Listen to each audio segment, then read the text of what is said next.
You ready? Hello, everybody. My name's Richard, and this is my wife, Jane Lee Dykstra. She wrote the book, What Heaven is Like. It's from our true life experiences. It started about 6 years ago. We were walking down the street, and she slipped and broke every bone in her ankle and twisted her foot completely to one side. We took her in for an operation, and it was a 4-hour operation. They put a big plate in her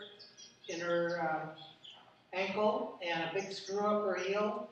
And after this 4-hour surgery, she looked up at me and she said, "I saw your father."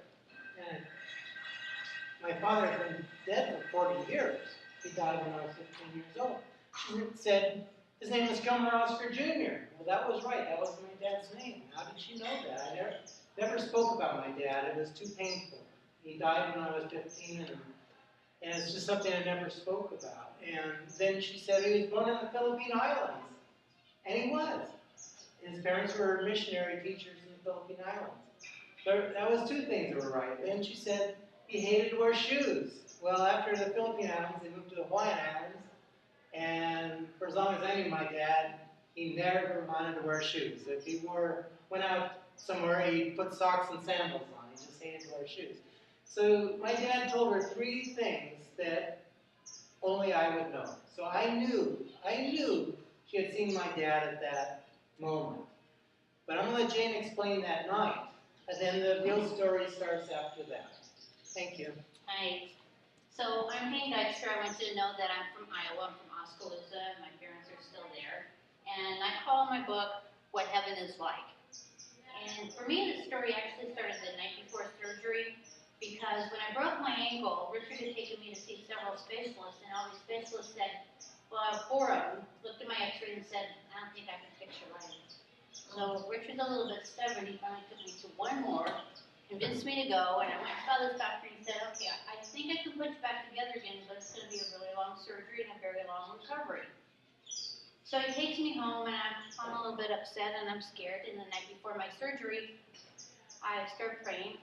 I'm a Christian, I pray all the time, but I was really praying that night because I was scared. And the only thing Richard had ever told me about his dad, I never met the man, he died 40 years before we even got together, was that he got into the hospital for a routine procedure and never came home. And so I was scared that something might happen to me and Richard might have to go through it again. So I'm saying my prayers, and as long as I was at it, I knew Richard's dad must be up in heaven somewhere. So I said, "Okay, Richard's dad, I don't know your name, but I know you must be up there with God. So you put in a good word for me and ask him to take care of me tomorrow when I'm in my surgery, so that this doesn't happen to Richard again, where somebody he loves goes to the hospital and doesn't come home." So the next day, Richard takes me to the hospital, and I don't remember much about getting ready for the procedure. But what I do remember is this vision, and I'm laying on the operating room table, and I open my eyes and I look up, and there above me is the most beautiful, glorious white light that you've ever seen, and in the middle of it is a man standing there. And I thought, "Oh my gosh, I died." But the man says, "No, you didn't. I'm not God. I'm Gilmer Oscar Jr." And he holds out his hand like this, and I'm like, "Okay," and I shake this man's hand, and he says, "I'm Richard's dad." Well, then I knew I died. And he said, "No, you didn't die. What happened is, last night when you were praying to God and praying and talking to me, you opened the door for me to come and talk to you.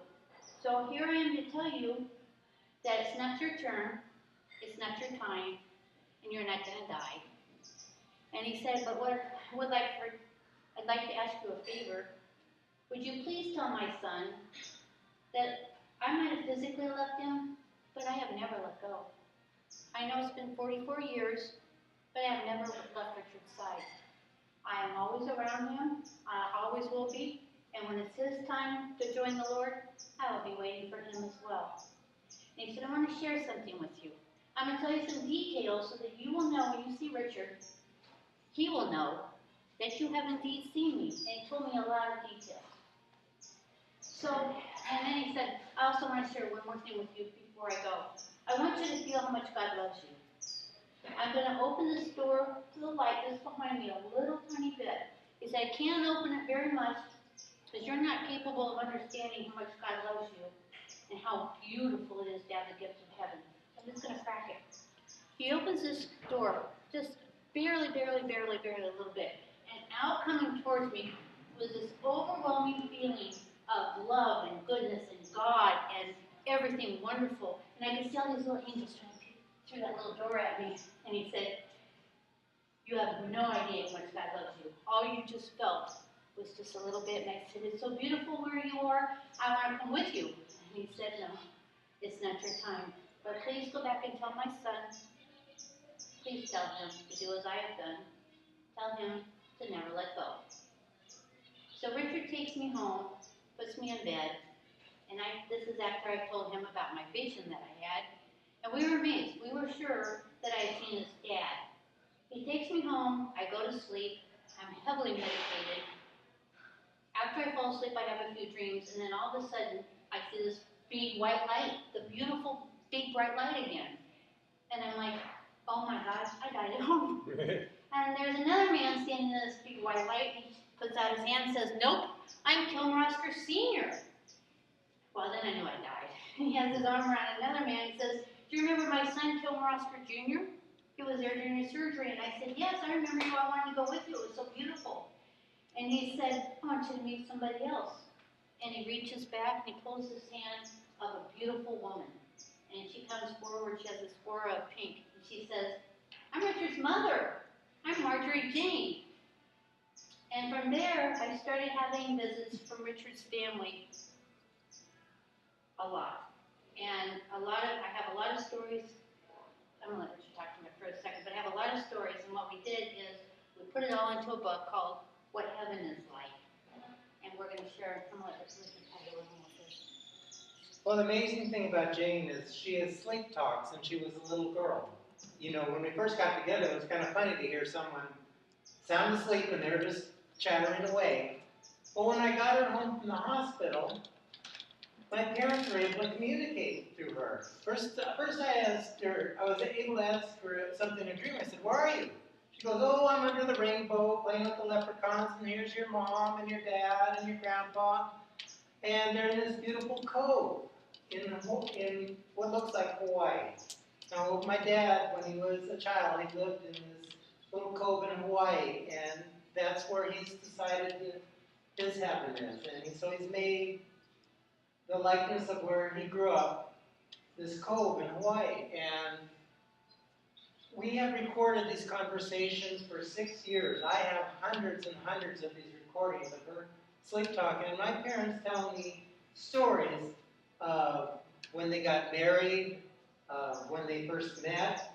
They told me so many of they call me the little tyke.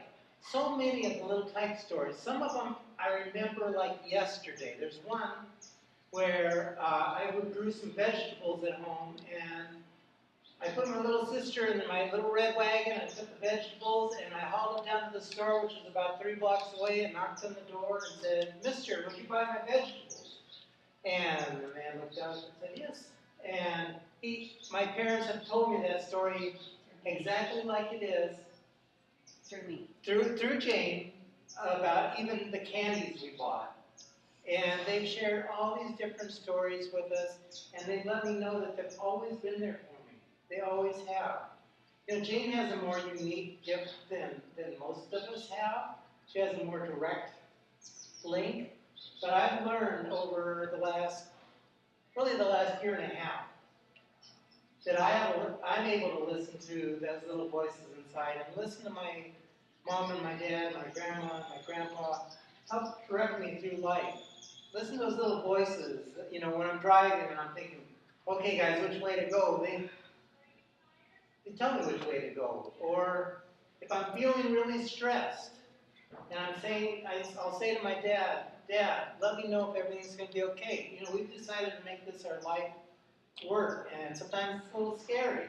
So we're out there, and I'll just be by myself, and I'll ask my dad, is it going to be okay? And I'll get this feeling from my shoulders down to my toes, a numbness that everything is going to be fine. But I know that they're with me every day. I know that all your